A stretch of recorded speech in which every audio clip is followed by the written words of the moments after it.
আমাৰ মেট্ৰিকৰ ৰিজাল্ট দিলে 10 তাৰিখৰ আগতে হায়াৰ ছেকেণ্ডাৰী পৰীক্ষাৰ ৰিজাল্ট দিব। ল'ৰা ছোৱালী পৰীক্ষাত পাছ কৰিব।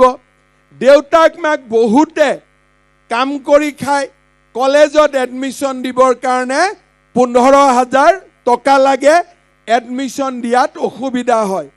এইবাৰ আমি কি কৰিছোঁ, ল'ৰা হওক ছোৱালী হওক কলেজৰ এডমিশ্যন আমি সম্পূৰ্ণ বিনামূলীয়াকৈ দিম।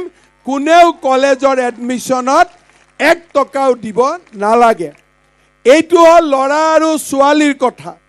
এতিয়া আমাৰ বহুত দেউতাক মাক আছোঁ, ছোৱালী মেট্ৰিক পাছ কৰিলে, ল'ৰা পালোঁ, বিয়া দি দিলোঁ।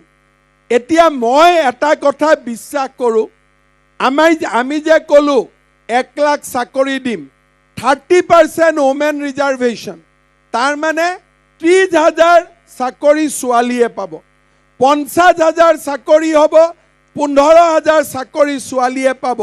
নাৰ্ছ আদিৰ চাকৰি ছোৱালীৰ বাদে বেলেগে পাব নোৱাৰে। সেইকাৰণে আমাৰ ছোৱালীজনীক কলেজত পঠোৱাটো খুবেই গুৰুত্বপূৰ্ণ।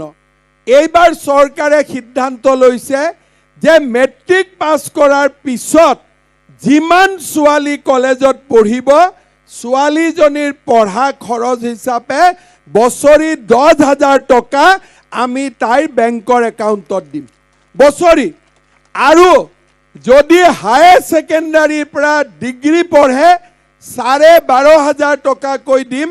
আৰু যদি ইউনিভাৰ্চিটিত পঢ়ে তাইৰ বেংক একাউণ্টত আমি প্ৰত্যেক বছৰে 25,000 টকাকৈ আমি দি দিম।